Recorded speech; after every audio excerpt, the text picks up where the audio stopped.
La etnobiología es el estudio de las relaciones entre las culturas humanas y su entorno biológico. En el caso de la costa oaxaqueña, la etnobiología se centra en la relación entre las comunidades indígenas y los recursos naturales de la región. Esta área geográfica se caracteriza por su rica biodiversidad cultural y ecológica. En la costa oaxaqueña existen diversas comunidades indígenas, como los zapotecos, mixtecos y chatinos, que han desarrollado una estrecha relación con el entorno natural a lo largo de generaciones.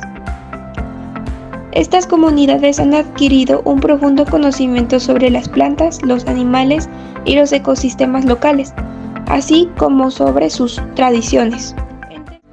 Muchas de estas plantas se emplean en la medicina tradicional para tratar diversas enfermedades y dolencias. También se utilizan en la preparación de alimentos y bebidas tradicionales, como tamales, atoles y bebidas a base de hierbas. En cuanto a los recursos marinos, la costa oaxaqueña es rica en biodiversidad marina y las comunidades indígenas han desarrollado conocimientos especializados sobre la pesca y la recolección de mariscos. Además de los recursos naturales, la etnobiología de la costa oaxaqueña también se centra en el conocimiento tradicional sobre el manejo sostenible de los recursos. Esta área se destaca por su diversidad cultural, por su diversidad en la gastronomía, por su diversidad ecológica y en las comunidades indígenas que han desarrollado un profundo conocimiento sobre las plantas, los animales y los ecosistemas locales. Ahora entremos más en detalle sobre nuestro tema, que es la costa. La costa está ubicada en el estado de Oaxaca. Es una extensa línea costera ubicada en la parte sur del país, bañada por el Océano Pacífico. La costa oaxaqueña se extiende desde el límite con el estado de Guerrero al oeste, hasta el istmo de Tehuantepec al este. Algunas de las principales localidades en la costa oaxaqueña incluyen Puerto Escondido, Huatulco, Mazunte, Zipolite, Puerto Ángel y entre otros. Esta región es conocida por sus hermosas playas y su biodiversidad marina, con sus paisajes naturales impresionantes. La producción textil de la costa oaxaqueña. Historia. Desde los inicios del siglo XVIII, la provincia de Jicayán, donde ubicamos comunidades como Santa María Notio, San Juan Colorado, Pinotepa de Don Luis, Siniyubi, entre otras, la producción se basó principalmente en la grana de cochinilla y el algodón, que al igual que el oro y la plata constituían las grandes riquezas de la Nueva España, de modo que esta fue una de las más importantes en lo que cabe de la administración del obispado de Oaxaca y la más rica en este periodo, pues además de vender una gran parte de la producción a los españoles, el resto era destinado para la vida sociocultural del lugar. En este mismo sentido, varias mujeres tejían isa de otras personas a cambio de maíz, camote y particularmente tortillas en sus diferentes presentaciones, como totopos y tostadas en el comal, aunque muchas de las veces secas, puesto que esto era el más fácil de conservar para poder satisfacer el hambre de los miembros de la familia por largo tiempo. Por esa razón, las niñas de la familia desde muy pequeñas tenían que aprender a tejer para poder contribuir de alguna manera en este aspecto. Quiere decir que se aprendía a tejer por necesidad y sobrevivencia. Sin embargo, no significa que dicho fenómeno agradiera esta transmisión de conocimiento que desde tiempos inmemorables ha existido en el pueblo mixteco, sino al contrario, fue un auxilio más para hacer hincapié a la resistencia comunal que hemos emprendido en diferentes ámbitos de la vida comunitaria. A raíz de lo anterior, para esta época la crisis porfiriana tuvo presencia no solo en la falta de atención médica y de alimentación como hemos descrito, sino que tuvo una fuerte influencia en el destino de la producción textil de la microrregión y otros aspectos. Para 1909 y 1911, la producción algodonera de la región fue a pique. En el estado se produjo 188.9 toneladas y de eso el 97% de la producción fue de Coquila. Eso quiere decir que Jamiltepec contribuyó con muy poca cantidad en dicha producción. De esta manera, la producción textil en la microrregión también fue afectada, porque la grana de cochinilla y principalmente el algodón no solo eran para la exportación, sino que también eran destinadas para el trabajo en el telar de cintura en diferentes comunidades, para elaborar pozohuanco, rebozo y prendas para el hombre costeño, así como servilletas, manteles y bolsas para el hogar. Tras el abandono de los campos de cultivo de algodón para la exportación esencialmente a mediados de 1950 hasta 1991 aproximadamente, muchas familias de los pueblos de Santa María Nutio, San Juan, Colorado, Pinotepa de Don Luis y Siniyubi encontraron nuevamente en la siembra del algodón una manera de satisfacer las necesidades familiares, que lejos de la venta o exportación era manifiesto de disfrute comunal y responsabilidad religiosa de cada uno de los miembros de las comunidades. Y es que vieron en el algodón y en el telar de cintura, pero principalmente en la confección de bolsas, servilletas y pasaguancos, el lugar donde plasmar los diversos aspectos de la historia del pueblo Ñu Sabi. Es por ello que a través de estas manifestaciones artísticas podemos encontrar diversas creaciones que como tal identifican a cada una de las comunidades, pero a la vez al pueblo mixteco de la costa. Nutio, por ejemplo, todavía en el año de 1992, como a mediados del mes de marzo, después de las fiestas patronales de Huaxpaltepec y Pinotepa Nacional y poco antes de la Semana Santa, el fiscal de la comunidad tenía que presidir una celebración con un enfoque de religiosidad y espiritualidad que es conocido localmente como Biko Ra Kali, en el templo católico y en su domicilio al mismo tiempo, donde las mujeres grandes del pueblo y principal de cada una de las familias extensas participaban teniendo que tejer 1, 2 o 3 to, según sea el caso, puesto que tener una nuera significaba tener un to más. En este espacio se realizaba con mucha naturalidad todo el proceso textil, desde la transformación del algodón en hilo, el teñido, el tejido y confección del telar, que más adelante sería utilizado para resguardar la mesa de los padres del pueblo y presidir la ceremonia kivi purismas de las diversas mayordomías de la comunidad comunal.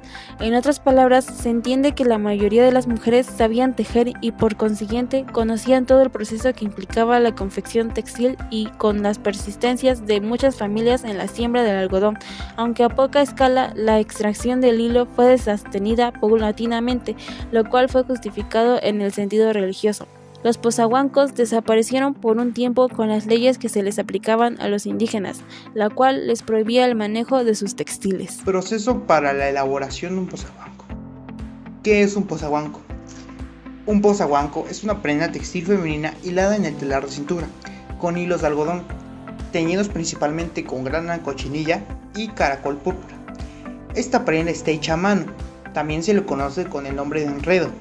Es de forma rectangular y es decorada principalmente por líneas en tonos morados. Procedimiento. El proceso para tejer esta artesanía inicia con la fabricación de hilos de algodón natural, o mejor conocido como hilo torcido. El hilo torcido es teñido con grana en cochinilla, añil vegetal o caracol púrpura, que le da su característico pigmento morado azulesco. Posteriormente, se pone a secar el hilo del algodón y se hace bolita. Cuando está listo, comienza el urdido de los palos, que son 5. En este proceso los hilos se cuentan por pares y se separan para colocarse en el telar, sobre los extremos llamados enjulios. Un extremo del telar se coloca sobre la cintura de la tejedora, o tejedor, llamado cuerda o faja, y el otro se coloca en un objeto fijo, como una pared o un árbol. En los hilos que van de extremo a extremo, llamados urdimbre, se colocan los machetes que los ayudan a tejer, así como los alzadores, maderas que le darán soporte a los hilos que ayudarán a formar el diseño. Se ata un hilo del color que se quiere hacer el patrón, o que se quiere tejer, a un palo de madera llamado lanzador, el cual servirá para tejer.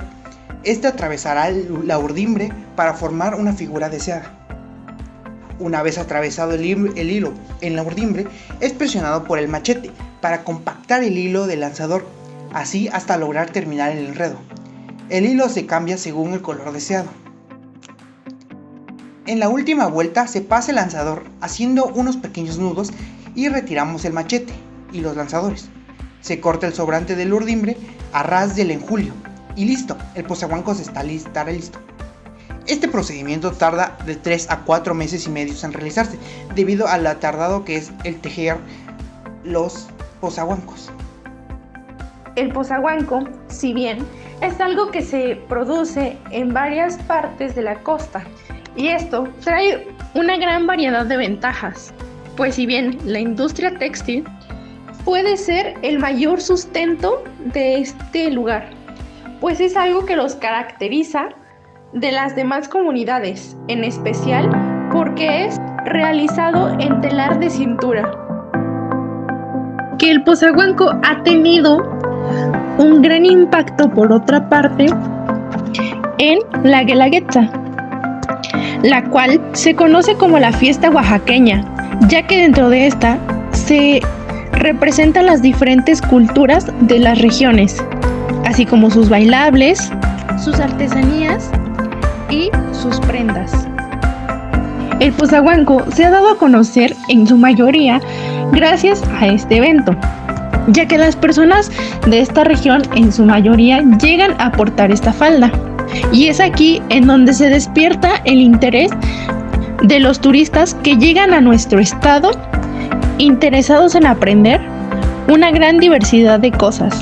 Mas sin embargo, esto también tiene desventajas, ya que este producto llega a ser plagiado por diversas personas, ya sean diseñadores o incluso personas del mismo estado, debido a que a la mayoría de personas se les hace algo caro y tienden a conseguir algo más barato, pero esto no es originario de la costa y la mayoría de veces el precio es absurdamente caro, y así es como se aprovechan de las personas artesanas que se encargan de crear estos textiles.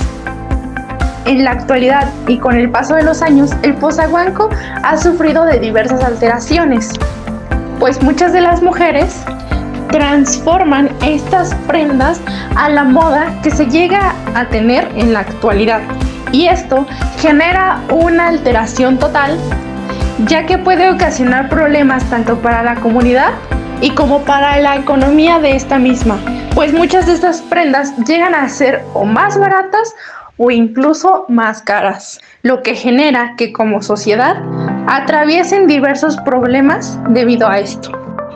El Pozahuanco tradicional había quedado casi extinto por las reformas municipales de algunos años atrás. Tras una investigación, se les informó a las autoridades que la indumentría se había perdido debido a las leyes municipales impuestas en décadas pasadas, donde se prohibía el uso y la realización de textiles tradicionales, así como el habla de la lengua mixteca. Tras esta denuncia, trabajaron en conjunto para poder realizar el Pozahuanco tradicional, la cual es la pieza que conjuga la historia de la comunidad, la herencia textil y las prácticas prehispánicas. En cuanto a la cultura, se expone por consecuente a la creación textil como un ente vivo, que se alimenta de las historias en torno al fogón y se mantiene gracias a la sabiduría que mayoritariamente las mujeres de los pueblos originarios transmiten de generación en generación. Las artesanas, como les gusta referirse entre ellas, encuentran esas narrativas en la cotidianidad de sus formas de vida y las manifiestan e interpretan a modo de tejido y bordado. Apuntan mediante la trama y la urdimbre a aquello que representa la cosmovisión de sus antepasados. Los abuelos y las abuelas plasman igualmente la flor que la rana, que el rombo. La presencia de textiles data de mucho antes de la llegada de los españoles. Esta vestimenta es tradicional, muestra la filosofía y el pensamiento de una cultura en las figuras de animales, plantas, seres humanos y algunas veces los dioses que están referidos en su tradición oral. El arte textil es una manifestación concreta y visual de un sistema simbólico que otorga identidad a un pueblo. La tela y los materiales textiles no son solo la materia prima de la cual están hechas las prendas, sino también son las distintas técnicas y procesos por lo que pasa para convertirse en lo que es. Los materiales son la esencia de cada prenda. Es la sustancia que da vida a la forma que un diseñador le otorga a sus creaciones. Es por esto que al enriquecer nuestro conocimiento textil beneficia y reconoce directamente a quienes dedican su vida a este tipo de tejido.